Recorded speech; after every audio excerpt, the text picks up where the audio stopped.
अब आप एक्सक्यूजेस बनाते चलेंगे तो बेटा समय तो चला जाएगा एक्सक्यूजेस बनाते बनाते, और फिर आपके एग्जाम्स आएंगे और आपको इन्हीं बच्चों से लड़ना है।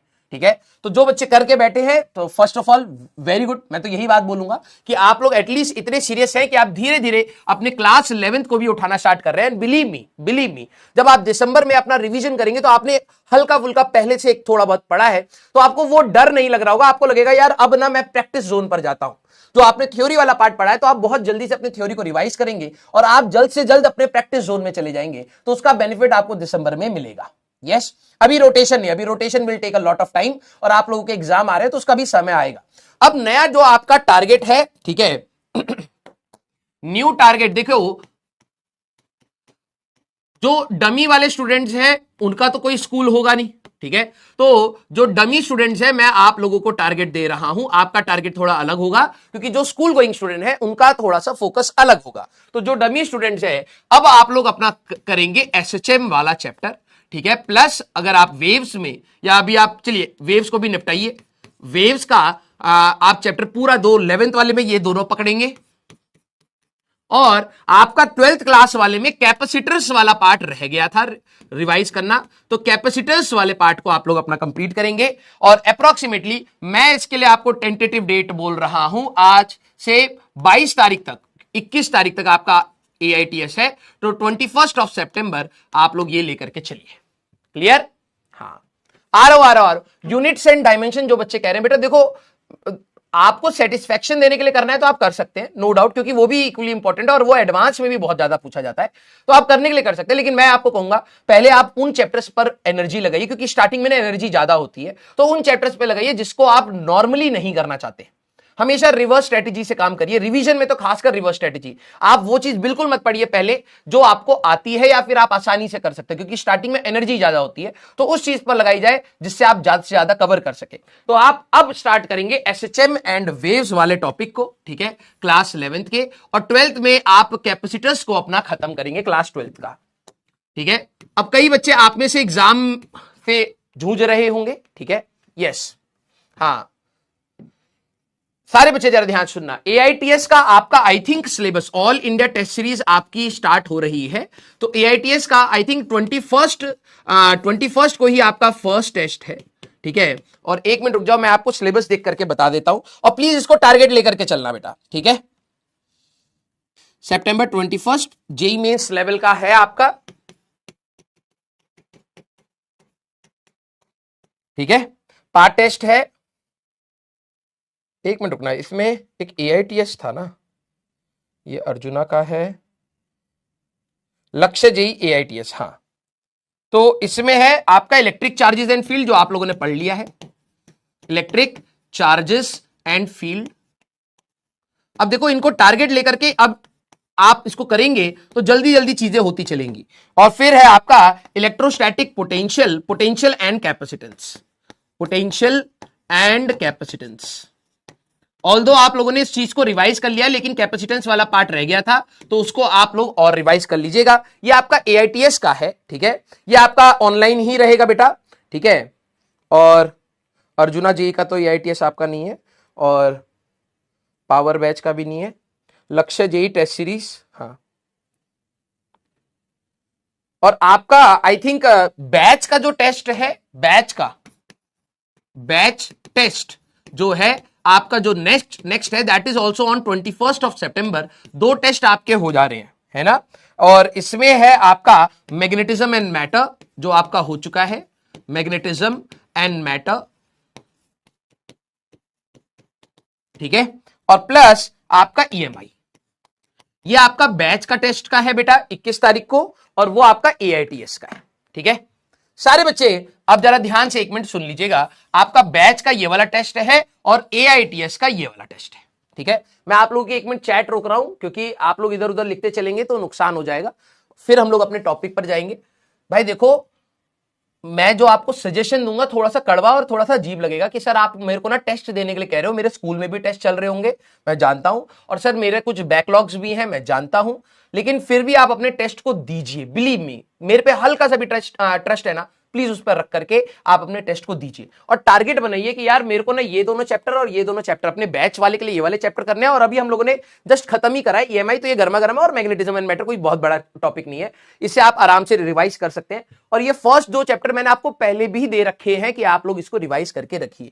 अब देखिए आपके एआईटीएस के बहाने आपके 12th क्लास के फर्स्ट पार्ट का रिवीजन स्टार्ट हो रहा है और धीरे धीरे करके आपका एआईटीएस जब 11th वाले पार्ट पर आएगा तो उस समय तक भी चीजें आपकी हो जाएंगी। अब दूसरी चीज क्या है, देखो मैं मानता हूं कि सर टाइम मैनेज करना कठिन हो रहा है, लेकिन मैं ये कह रहा हूं अरे तुम अगर कोशिश करोगे तो 20-30% तो करोगे ना यार, हाँ या ना। 20-30% भी यहां पर बहुत इंपॉर्टेंट है, क्योंकि कई बच्चे तो टेस्ट का सोचेंगे ही नहीं और आप अभी धीरे धीरे अपने इवेंचुअली उन टेस्ट जोन में जाएंगे। और आप ये मानिए सितंबर है, अगले महीने बस 1 महीना और छोड़ दो, नवंबर में आपके फॉर्म आने वाले हैं।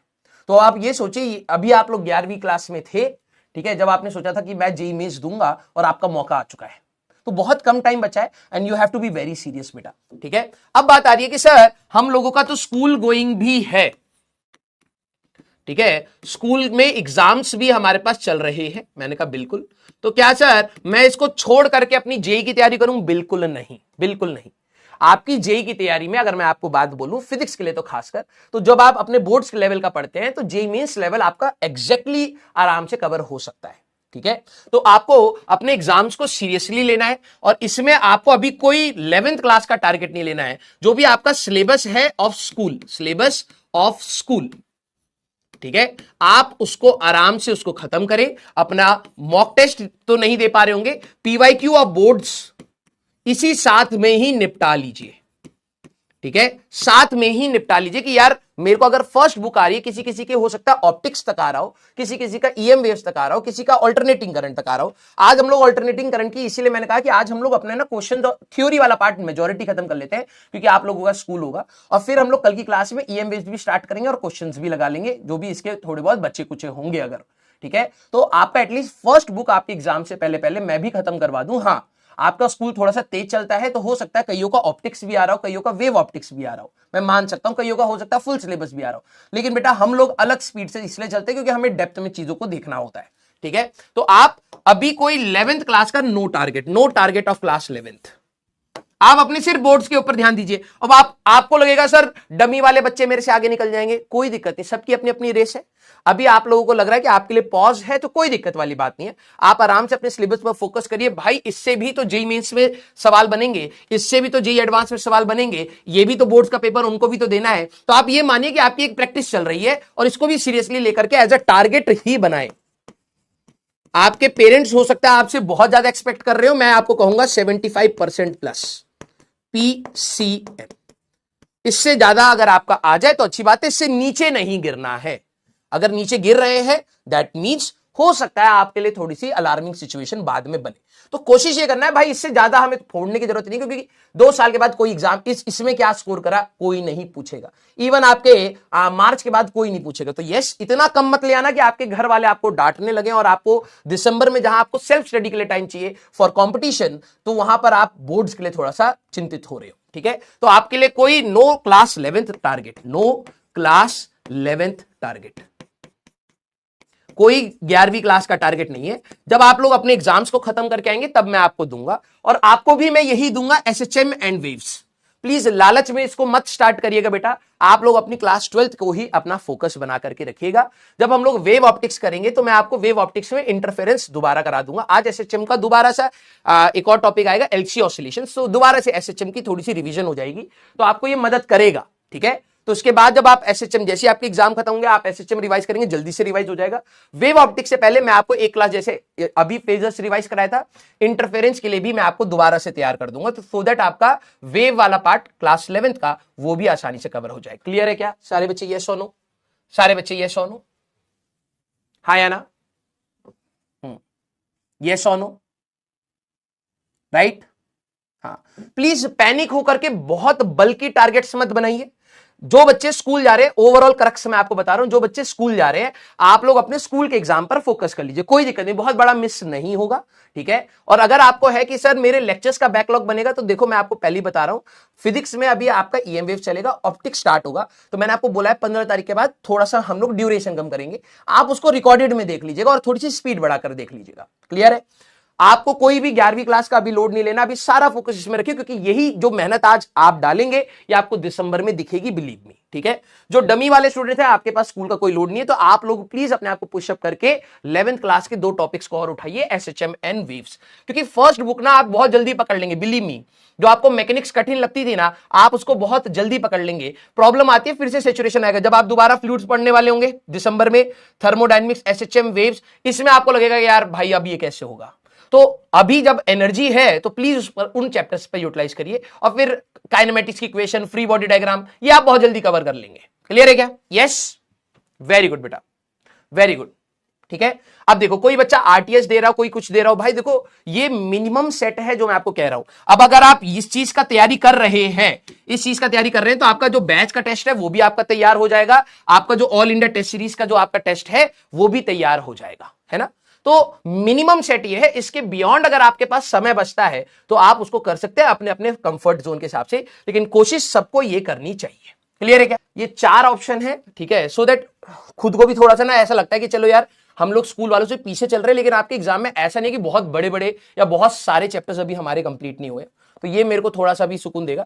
और जिनका मान लो वेव ऑप्टिक्स तक आ रहा है, ज्योमेट्रिकल ऑप्टिक्स तक आ रहा है, तो उसकी भी सोल्यूशंस है, यूट्यूब का बेनिफिट उठा सकते हैं, फ्री लेक्चर्स पड़े हुए हैं, तो वो भी मैं आपको बता दूंगा, आपको यूट्यूब में कहां कहां से आप देख सकते हैं, ठीक है, बता दीजिए।